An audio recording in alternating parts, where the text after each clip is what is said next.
আমরা আমাদের জীবনের একটি উল্লেখযোগ্য অংশ শুধু এইটা ভেবে কাটিয়ে দিই, আমি যে কাজটা করলাম এই কাজে কি কি ভাবলো আর কি কি ভাবলো না। বিশ্বাস করুন, আমি জীবনে সফল হলে আর আমি জীবনে ব্যর্থ হলে কারোর কিন্তু কিচ্ছু যায় আসে না। তাই কে কি ভাবলো আর কে কি ভাবলো না, এইটা নিয়ে কিন্তু অত মাথা ব্যথা করবার দরকার নেই। তাই আমরা কজনই বা ব্যর্থতাকে পছন্দ করি, আর কজনই বা ব্যর্থতা থেকে শিখতে চাই। ব্যাপারটা অনেকটা এইরকম যে আমরা প্রত্যেকে স্বর্গ বা বেহেশতে চাই, কিন্তু আমরা কেউ মরতে চাই না। তাই সাফল্য পেতে গেলে ব্যর্থতা আসবে, সাফল্যের পিছনে গুটি গুটি পায়ে ব্যর্থতাটাও আসে, এটাকেও কিন্তু আমাকে বিশ্বাস করে রাখতে হবে। স্টিভ জবস যখন 1997 সালে আবারও অ্যাপেলে জয়েন করলেন, তিনি এসে প্রথমে একটা চমকপ্রদ সিদ্ধান্ত গ্রহণ করলেন। তিনি দেখলেন যে তার অ্যাপল কোম্পানি ততদিনে বেশ কয়েকটা প্রোডাক্ট বাজারে নিয়ে এসেছে, কিন্তু তিনি তার সেই ডজন খানেক প্রোডাক্টস গুলোকে বাদ দিয়ে মাত্র 4টে প্রোডাক্টসকে তিনি রেখে দিলেন, এবং সেই 4টে প্রোডাক্টসকে আরো কিভাবে উন্নত করা যায় এবং মানুষের কাছে কাছে পৌঁছে দেওয়া যায় তিনি সেই চেষ্টাটাই করলেন। ফলস্বরূপ বিশ্বের দরবারে অ্যাপল কিন্তু নিজেকে একটি উন্নত জায়গায় পৌঁছে নিয়ে গেছে। আপনাকে আমি একটা ছোট্ট পরিসংখ্যান দিই। আপনি যদি বর্তমান ভারতের দিকে তাকান তাহলে আপনি দেখবেন অ্যাপল ভারতে মাত্র 1086টা প্রোডাক্টস বিক্রি করে। এই প্রোডাক্টস গুলোর মধ্যে ফোন রয়েছে, ল্যাপটপ রয়েছে, আইপ্যাড রয়েছে, চার্জার রয়েছে, অথবা নেক ব্যান্ড রয়েছে ইত্যাদি। সেখানে শাওমি বিক্রি করে 1317টা প্রোডাক্ট এবং ডেল বিক্রি করে 2890টা প্রোডাক্ট। আর সেই বিখ্যাত স্যামসাং এর মধ্যে রয়েছে 6643টা প্রোডাক্ট। তাহলে আপনি সহজেই বুঝতে পারছেন অ্যাপেলের লক্ষ্যটা কিন্তু অনেকটা পরিষ্কার। তারা অনেক কিছু প্রোডাক্ট বানিয়ে মূল ফোকাস থেকে তারা দূরে সরে যেতে চায় না। তারা তাদের প্রোডাক্টের সংখ্যাটাকে সীমিত রেখেছে এবং ভারত সহ বিশ্বের দরবারে একটি বড় বিজনেস মার্কেটিং তারা করে চলেছে। তাই সবসময় আপনাকে প্রথমেই যেটা করতে হবে সেটা হচ্ছে একটি স্বচ্ছ মস্তিষ্ক,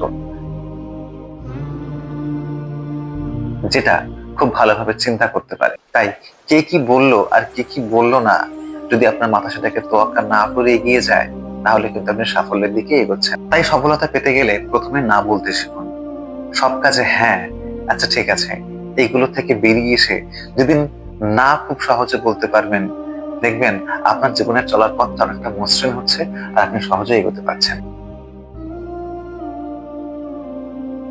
দ্বিতীয় বিষয়, যেটা সাফল্যের সিঁড়িতে এগোতে গেলে যেটা প্রয়োজন, সেটা হচ্ছে একটি গভীর হৃদয়। এমন একটি গভীর হৃদয় যে কিনা এইটা ভাবতে পারে কোনটা সঠিক আর কোনটা বেঠিক। যখন আপনার উপরে অসংখ্য ঝড় বয়ে যায় এবং চারিদিকের মানুষগুলো যখন আপনাকে ছিঁড়ে খেতে চায় এবং আপনার চিন্তাগুলোকে প্রতিবন্ধী বানিয়ে আপনার অগ্রগতিকে থমকে দিতে চায়, তাদের সব কথায় কান দেবেন না।